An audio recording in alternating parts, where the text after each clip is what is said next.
Allez, bonjour à tous, on se rejoint pour la deuxième partie de ce tuto qui va vous permettre de créer ce jeu vidéo complet de A à Z. Et donc voilà le résultat que vous allez obtenir juste à la fin de cette vidéo. Bon, j'espère que vous êtes tous prêts. Alors la dernière fois, on a créé Giga, qui est capable de se déplacer. On a créé toutes les chauves-souris qui se déplacent également. Alors pour ceux qui n'étaient pas là, je vous invite à suivre la première vidéo. Et aujourd'hui, on va apprendre à Giga à tirer sur les chauves-souris, à les enlever et donc aussi à compter les points. Allez, c'est parti! Alors on va aller chercher un lutin qui va nous permettre de tirer sur les chauves-souris. On va choisir la balle. Alors ça fait une grande balle, on va la mettre à la même échelle que Giga, on va la mettre à 30, c'est parfait. On va choisir l'événement. Quand le drapeau vert est cliqué, je ne veux pas la voir, hein. Je veux qu'elle soit au départ cachée, c'est beaucoup mieux. Et ensuite, je vais lui dire que si je clique sur la barre d'espace, je vais créer un clone de moi-même. Ça va permettre d'en créer plusieurs avec un seul lutin. Et du coup, quand je vais créer ce clone, je veux donc, là pour le coup, apparaître, donc mon apparence, montrer. Donc hop, là on n'oublie pas le contrôle répéter indéfiniment, sinon ça ne va marcher qu'une seule fois. Je clique là, j'appuie sur espace, la balle apparaisse. Alors maintenant, ce que je veux, c'est que la balle elle apparaisse au niveau de Giga et qu'elle monte vers le haut pour aller atteindre les chauves-souris. Donc je vais lui dire de se montrer, de faire un mouvement, donc d'aller non pas à une position aléatoire, mais à la position de Giga. Donc si on recommence, hop, hop, on recommence. J'apparais, voilà, la balle elle apparaît bien au niveau de Giga, c'est parfait. Et donc, du coup, je vais lui dire maintenant de monter. Donc, on va prendre Y, d'ajouter 5 à Y, d'attendre entre chaque montée. On va lui dire d'attendre, allez, 0,2 secondes. Ça, on va lui dire de répéter indéfiniment jusqu'à ce que la balle soit en haut. Donc, hop, on va regarder un petit peu ce qui se passe. J'appuie sur espace et effectivement, ma balle, elle monte. Alors, si je clique plusieurs fois sur la balle, waouh, je peux tirer beaucoup de balles. Donc, on va regarder ce qu'on peut faire. Donc, on va dire qu'on va devoir attendre pour créer plusieurs clones à la fois. Donc, on va lui dire d'attendre 0,5 secondes entre chaque création de clone. On va regarder si ça fonctionne. Donc voilà, là je peux créer un petit peu moins. Donc là, si c'est trop rapide, parce que du coup ça va être trop facile dans le jeu, on peut lui dire d'attendre 1 seconde entre chaque création de clone. Voilà, donc là, ça sera la fréquence de jet de balles. Voilà, et donc si vous voulez accroître la difficulté, il faudra augmenter le nombre de secondes juste ici. Alors maintenant, on va voir comment tuer les chauves-souris. Donc on va commencer par dire que si la balle touche une chauve-souris, déjà elles disparaissent. Donc on va lui rajouter un contrôle. Donc si mon capteur, donc là on va prendre, si je touche non pas le pointeur de souris, mais si je touche la chauve-souris, alors je veux me cacher. Hop, je veux me cacher. Donc si on regarde ce qui se passe, donc Giga est là, donc mes balles, je peux les lancer, et on va regarder si quand elle touche une chauve-souris, est-ce qu'elle disparaît bien. Hop, ça disparaît, c'est parfait. Alors maintenant, on va faire la même chose du côté des chauves-souris. Donc on va lui dire quand je commence comme un clone, donc ce sera à chaque fois, je veux répéter indéfiniment. Si je me fais toucher par une balle, si mon capteur, donc si, non pas le pointeur de souris, mais si je me fais toucher par une balle, alors je veux me cacher. Hop, on va regarder si ça fonctionne. Donc Giga est là, hop, il envoie ses balles toutes les secondes. Donc, hop, et normalement les chauves-souris, hop, quand elles se touchent, la balle disparaît. Hop, et les chauves-souris également. Par contre, on voit que les balles qui n'ont rien touché restent cachées en haut, donc ça, on va venir le corriger. Donc, on va aller directement sur les balles. Là, on avait dit si ça touche le bat, alors on va se cacher. On va rajouter la même chose. Contrôle, si, hop, on va lui dire si je touche le bord, alors je veux me cacher aussi. Hop, apparence, je veux me cacher. Hop, on revérifie, on lance des balles. Hop. Et normalement, donc, on va avoir les chauves-souris qui disparaissent. Allez, il faudrait qu'il y ait une balle qui arrive en haut. Ça y est. On va regarder si celle-là disparaît. Hop, c'est parfait.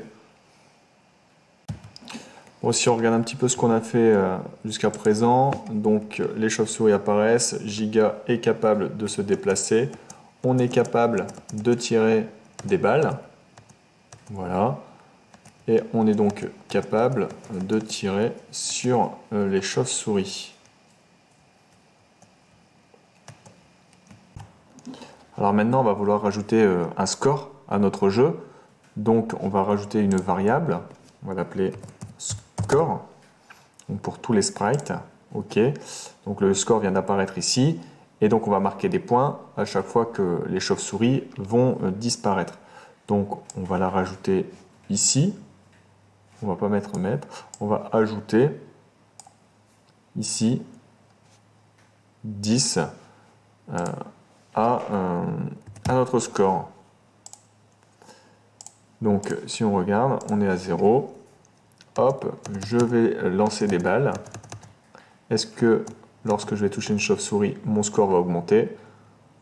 Hop, on va regarder. Hop, je touche une chauve-souris. 10, 20, 30, 40, 50. Voilà, ça s'enflamme. Voilà, donc là, on vient de rajouter une notion de score. On va vouloir aussi, à chaque fois qu'on commence une nouvelle partie, que le score recommence à 0. Donc on va remettre ici. Alors, on avait déjà un code qui était là. On va mettre le score également à 0. Donc là, si je relance le jeu, hop, mon score reprend à 0. On va maintenant indiquer quand est-ce que l'on a perdu la partie. Donc on perd la partie si une des chauves-souris arrive trop basse et qu'on n'arrive pas à la tuer. Donc on va lui rajouter un code.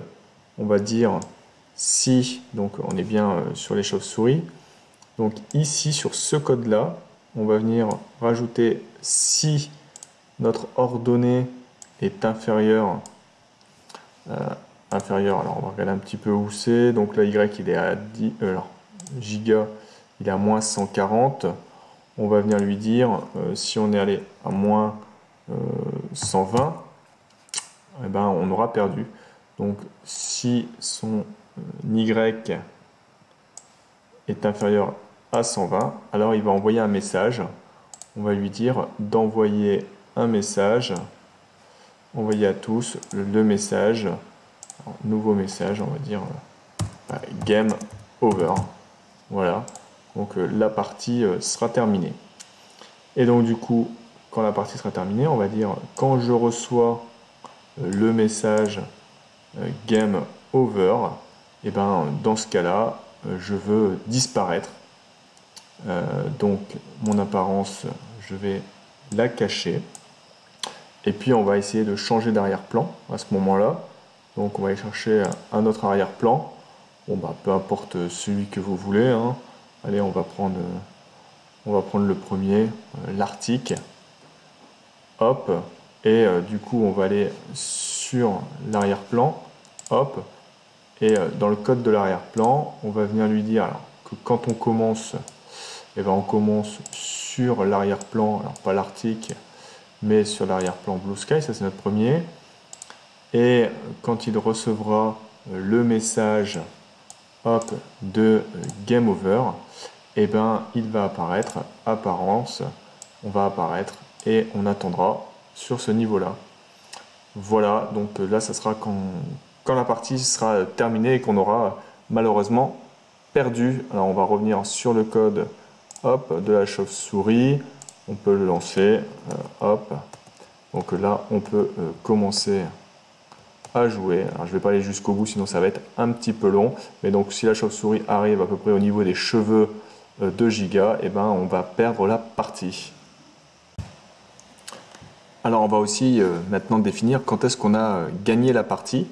Donc on va créer une nouvelle variable qui contient le nombre de chauves-souris. Donc on a 3 fois 7 chauves-souris, donc on a 21 chauves-souris.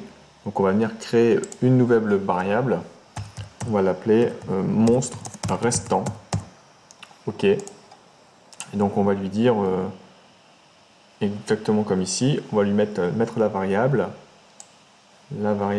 monstre restant quand on commence à, on a dit 3 fois 7 à 21.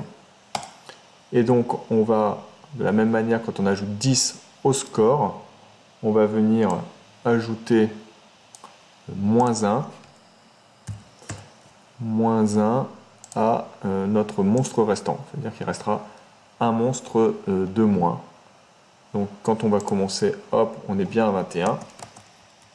Quand je vais tirer dessus, le nombre de monstres va diminuer. Donc là vous le voyez, mais ça on ne l'affichera pas à la fin. Hop, 19. Voilà. Donc je vais l'arrêter. Et on va voir ce qui va se passer quand notre nombre de monstres restants sera à 0. Cela voudra dire que l'on a gagné la partie. Donc on va rajouter une condition. Donc si les monstres restants sont à 0, alors on va lui dire qu'on a gagné. Donc si ma variable monstre restant, donc on va prendre un opérateur, si hop égale à 0, donc on va prendre la variable monstre restant égale à 0, alors on va envoyer un message, on va venir lui envoyer un message à tous en disant qu'on a gagné. On va écrire victoire, hop, ok, et ça il faut le répéter indéfiniment. Hop, donc quand on aura tué tous les monstres, on va envoyer le message victoire. Et donc on va aussi venir dire que lorsqu'on a victoire, on va changer d'arrière-plan. Donc on va aller venir chercher un nouvel arrière-plan. Alors celui qui vous plaît, on va prendre quelque chose de simple. Alors qu'est-ce qui est bien? Alors est-ce qu'on a un truc Allez hop, on va mettre les spotlights. C'est plutôt rigolo. On va aller sur les arrière-plans, sur les codes des arrière-plans. Et donc ici, on va venir lui dire en événement que quand je reçois le message de victoire, hop, on va venir basculer sur l'arrière-plan spotlight et attendre. Voilà. Sur le spotlight, on peut venir aller rajouter un texte. On va venir marquer bravo. Voilà, on va venir le mettre en grand. Hop, bravo. Ça voudra dire que l'on a gagné.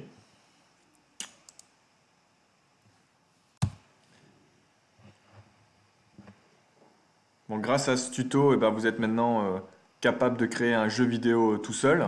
Je vous invite à regarder ce tuto en détail. N'hésitez pas à revenir en arrière en mettant sur pause. Alors bien sûr, il y a encore plein de choses qu'on peut améliorer. On peut notamment enlever cette variable. On peut mettre des effets de couleurs sur les chauves-souris. On peut mettre des couleurs sur la balle quand Giga les envoie.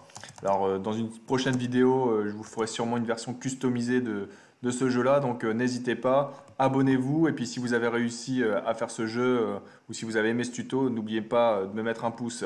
Allez, salut, à bientôt pour une nouvelle vidéo.